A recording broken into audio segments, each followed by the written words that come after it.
you are providing penalty or fine for non-conforming with this statute. Mr. Chair, good morning po. I'm Kagawad Enrique Añanuel po. Head po ng Solid Waste Management. Sir, meron po kami mga project po sa barangay na ang nasa kasalukuyan po ay ginagawa po namin. Yung pong segregation at saka po yung mga minamandate na po namin yung mga nangukolekta po ng mga buko. Kami na po ang kumukolekta po niyan sa barangay.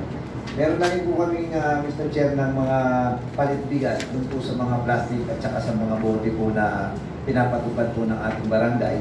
Kaya lang po, gusto po namin palakasin pa po yung aming mga ginagawa pagdating po sa basura. Regarding na rin po yan dun po sa mga residente na mga nagtatapon po ng kung saan-saan lang po. Kaya po, ginawa po namin ordinansa at isa rin po sa mga katulong po sa city yung aming ordinansa pagdating po dun sa mga residente po, sa household po, at saka po dun sa mga establishment po na binabaliwala din po yung pagtatapon po ng plastic at saka po ng mga basag na bote o yung mga bote na hindi na po napapakinabangan. Kaya po, gusto po namin gawing ordinansa para po maging batas yung aming pagmamandate po dun sa mga residente na kayo po ay may mandate na mag-segregate ng mga bote na hindi napapakinabangan at plastic. Kasi po, para po hindi na rin po mga aksidente po yung mga palero po natin. Karamihan po kasi nung sa amin sa Novaliches proper, yung mga palero po nasusugatan po dun sa mga bote. Kaya po yan, dinala po namin yan sa MRF. Ngayon po, ginagawa po namin yung mga bote, yung pinapalitan po namin ng bigas, yung biha po ng ating mahal na mayor, siya po yung nag-sponsor po ng bigas. Pagpapalit po ng mga bubog o hindi napapakinabangan na bote, na any kind of glass ay pwede na pong palitan sa Sharon Farm. Kaya lang po, meron pa rin pong mga residente po namin na mga kulit na tinatapon pa rin po dun sa mga sako na mga basura po nila at saka po dun sa plastic.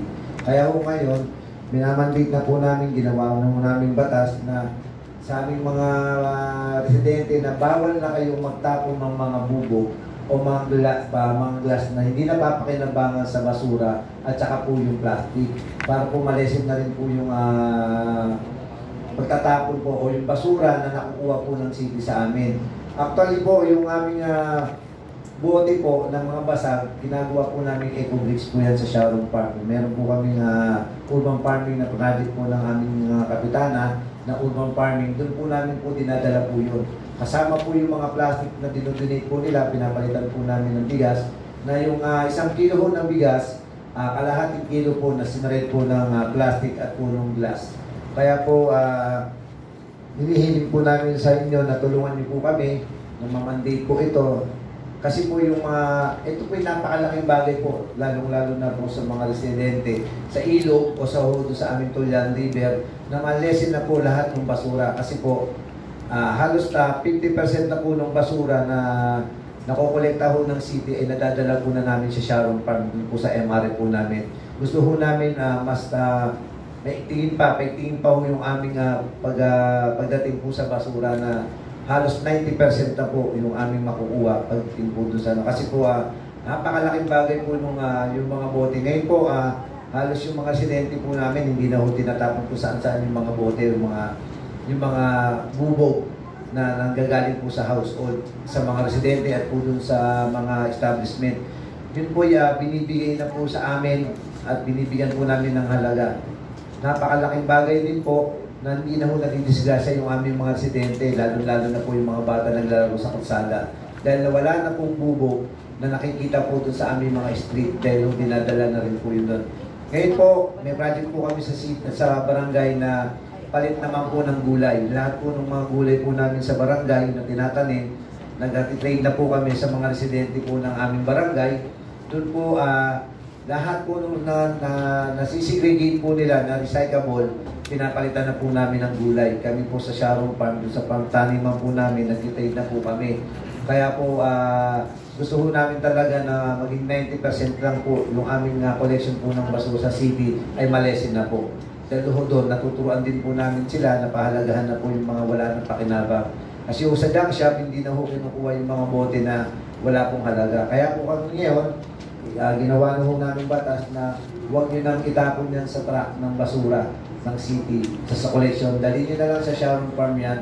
May halaga yan, may pakinabang yan, papalitan namin ng bigas, papalitan po namin ng mga gulay. Yun po yung aming ginagawang ordinansa po ngayon na pagkaroon po ng ordinansa po yung mga tao at napasabihan po namin na isegregate na po yung mga plastic, yung mga bote at saka po yung mga papel na hindi na napapakinabang at dalhin po natin sa shop. Actually po, Mr. Chair, yung aming mga papel at karton ay pinapakita po namin sa residente po namin ngayon na may use po sila. Yung po pinapakain po namin sa bulati po dun sa Sharon Farm. Yung bulati po yung African night crawler po na napapakinabangan din po ng mga bulati yung mga wala na pakinabang na papel at karton. Yun po yung pagkain po nila. Yung pagkain po na yun ay nakakatipid din po sa amin dahil po kasama po yan sa mga nire-recycle po namin na gulay at kitchen waste dun po sa amin sa Sharon Farm. Kaya po napakalaki po na bagay po sa city na naitutulong po namin na yung collection po ng city ay gusto po namin maging 10% na lang po, Mr. Chair. Thank you po. Yeah. Actually, sir, maganda po yung efforts niyo sa barangay niyo. With regard dun sa sa ordinance na binabanggit niyo po, di ba meron po talaga yung city ng zero plastic efforts. Meron din dito mga trash to cashback na mga mechanisms. So, ang question ko lang, sir, yung sa mga establishments, paano nyo i-discourage yung use ng mga, di ba, may mga ano pa rin plastics, single-use plastics. Nakabawal na po ba sa inyo yun? Or? Sir, ngayon po, tatawag na po kami ng meeting kasama po ang aming barangay council na yung mga establishment po ngayon ay hindi na po nila talaga dapat itapon po yan sa kalsada. Sila na po mismo ang tatawag po sa barangay para kami na po mismo ang mga lekta po nun. At ipakita po namin sa kanila na yung mga plastic na hindi na napapakinabangan yung mga karton po, sinestread po namin yan. Meron po kami 3 shredder po sir sa aming Sharon Farm. Yun po yung aming buko, yung mga coconut shell,